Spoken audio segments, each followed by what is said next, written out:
За хай зүрхнүүд мэдээж англим цэцэг үзэсгэлэнтэйгээр дэлбэлэн анимегийн 5 дугаар ангийг ярьж өгөхөд бэлэн боллоо.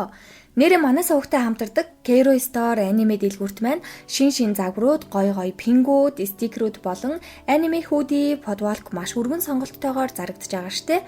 Жишээ нь Юкийн гоё пингүүдээр ингээд цүнхээ чимгэлсэн шиг та бүхэн бас манай Kero Store-оос пингүүдээ аваад цүнхээ хувцаа бас чимэглэж болно. Шинээр ирсэн стикерүүд нь мэдээж яг л манга зураглалтай учраас маш сонирхолтой, гоё харагдаж байна лээ. Тэгээ дэлгэрэнгүй мэдээллийг Kero Store дэлгүүрийн Facebook болон Instagram хаягаас аваарай. Ингээд шууд эхэлцгээе.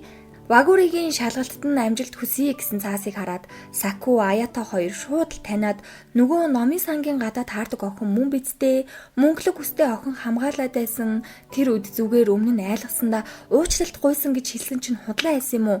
Чи Кикёгийн охинтой харьцаж байгаа юм уу? Сүүлийн үед хачин ажиллаад Кикёг өмөрдөг болцсон энэ юу болоод байгаа гэд Саку нилээн уурладаг. Хариуд нь Ринтаро маань зүгээр л хэлхийг хүсэхгүй байна гэснээр манай хэдийн тэр тусмаа Саку Ринтаро хоёрын харилцаа бүр нэлээд хүндээ боллоо гэж. Ринтаро гэртээ ирээд найзуудаа муухай зан гаргасандаа үнэхээр харамсаж байгаач Вагурид л юутайч баярлаа гэдгийг хэлхийг хүснэ. Мэдээж Вагури хичээлээ хийж байхад Ринтарогоос чиний ачаар шалгалтандаа унсангүй баярлаа гэсэн мессеж ирээд гүнжээлээ баярлаад хариу бичсэн боловч Ринтаро хүлдүүрээд Вагурид хариу өгөөгүй л ботчих. Учир нь Вагурид дараа болох вэ гэд Субаругийн хэлсэн үгс чихэнд нь сонсогдоод амаргүй л байгаа байх л та. Маргааш нь сургууль дээр Саку Ринтаро хоёр бол сайн ууч гэж мэдлэг байтугай нэгэн лүгээ ихцэлж харахгүй. Муудалцсан хосууд юм уу хашийн тий. Ингээд Усами тэр хоёрыг эвлэрүүлэх арга бодож болохоор болно. Даанч юусоо эвлэрэх шинжаалгаа. Тийм болохоор Сакуг гэрлүүгээ явж байхад нь замд нь барьж аваад Ринтарод гомдоод байгаа мó Кикёгийн охинтой харьцаж байгаа гэдээ дандаа уурлаад байгаа мó гэл асуусан чинь тэрнээс нь юусоо болоогүй найзуудтай итгэхгүй юугаач ярихгүй нуугаад агаад л гомцсон юм байна лээ. Гэхдээ Аята Усами хоёр хэлэх цаг нь ирэхээр мэдээж хэлж л тараа юу ч биш гэж мэлзээгүй зүгээр л тухайн үедээ л хэлмээргүй байна гэсэн болохоор гуруулаа сэтгэлэн нийтлэн хүлээж аяа явж ремеди гэл тайвшруулнаа. Нөгөө талд Ринтаро хаммаг байдаг зовлонгоо нүүрэн дээр аваад ирсэн юм шиг урвайсан юм байхаар нь ээж нь угаасаа л шалгалтандаа унтсан байна гэж бодоод асуухад шалгалтандаа тэнцчихсэн гэдээ. Ээж нь бүр шок. Арайч дээ миний хүмүүс сурдаг байж болно л доо.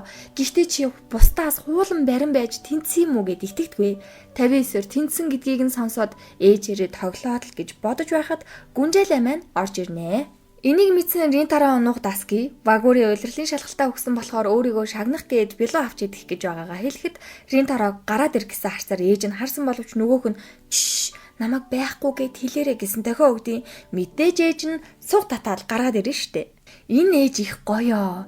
Тэнэг минь наа чил чин уртаасаа аквариум шиг харагдаж байгаа зү гэж ас. Байдалд ороод байж хэл. За ээж нь завгүй ань гүнжээлэгийнхийн захиалгыг ав гэл нуруулуу нэг сайхан зохиж аваад явчлаа.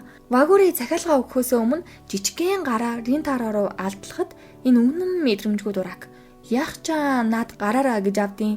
Гүй яах вэ? Шалгалтаа амжилттай өгсөн гэд цохиорой ураа гэж байгаа байхгүй юу? Билууга болгож авчаа цөүлийн үед жоохон сэтгэл чинь таагүй байгаа юм шиг байна. Тэгэхээр би өглөө өдөр орой гэд зөндөө юм мэддэг байхгүй юу? Чи ч гэсэн хэцүү авил идэрэ гэд хөөхөн юм яриад Ринтарогоо инээлгчдэг. Гүнжээлэг гарч явсны дараа найзуудтайгаа үл ойлголцоод хэцүү байсан зүрх сэтгэлийг бүр мартуулах хэмжээний байж богинохон хугацаанд яаж ингэж хүнийг өөртөө татаж чаддаг байна гэж Ринтаро бодон бодсоор. Мэдээж Субаругийн хэлсэн үг үнэн гэж бодсон ч тэр яагаад ч юм Вагуритэй холбоогоо таслахыг чин сэтгэлээсээ хүсэхгүй байгаа. Вагури сэтгэл санаагаар унсан Ринтарогоо элдвтэй зүйл ярьж жаахан ч гэсэн инээлгэж чадсандаа үнэхээр баяртай байдаг. Яах аргагүй Вагури Ринтарод ч гэсэн татагдаж санаа тавьсаар. За ингээд Ринтаро ээжийнхээ ажилд тусалчаад гэрлүүгөө ороход ээж нь бүр хөөхөн ширээ мэрээ засцсан хүүгээ шалгалтандаа тэнцсэн болохоор баяр хүргээд тэмдэглэж байгаа гинэ. Ринтаро баг байхасаа л бүх зүйлд бууж өгч ийсэн болохоор энэ хүртэл ерөөсөө ээж нь өөрийгөө өөрчлөх гэж хүчлээгүй ч гэсэн одоо ингээд өөрчлөгдөж байгаад нь үнэхээр их баярлагдав. Гэхдээ заавал онц сурах гэж өөрийгөө зовоож хүчлэх хэрэггүй. Миний хүү үнэхээр сүүлийн үед ямар нэгэн зүйл чиний амьдралд гэрэл болж орж ирсэн гэдг нь анзаарагдаж байгаа. Тийм болохоор энэ амьдралаасаа аз жаргалыг л мэдэрч чадаж явах юм бол ээжд нь хангалттай гэж хэлдэг. Ёо бүр арай л кул ээж. Дүрс солигдож Subaru Waguri-та багада тоглодог байсан тоглоомын талбай дээр Waguri-г хүлээж байна. Маргааш хичээл дээр уулзах байсан байж яагаад ийм орой энд дууцсныг Waguri асуухад Subaru сургууль дээр хэлэх тохиромжгүй яриа байсан учраас би Чидори сургуулийн Ринтаротой уулзсан гэж хэлнэ. Ингээд 5 дугаар анги дууссан. Манайхан мэдээж Юкийн боломжоор 7 хоногт 2 заримдаа 3 гайд хийгээд явж байгаа болохоор та хэд хурдан оруул гэж хэлхээсээ илүүтэйгээр дэмжиж явах юм бол илүү их урам ордё шүү. Ямар худлаа яриад тагчиг алгуулад байгаа штэ. Тэгэхээр та бүхэн минь үзчихэд ийм аним ярьж өг, тийм аним ярьж өг. Би ихнийх нь гэхийн оронд эрэг сэтгэл үлдээж бусаддаа хайр түгээгээрээ баярлаа. Зүрх.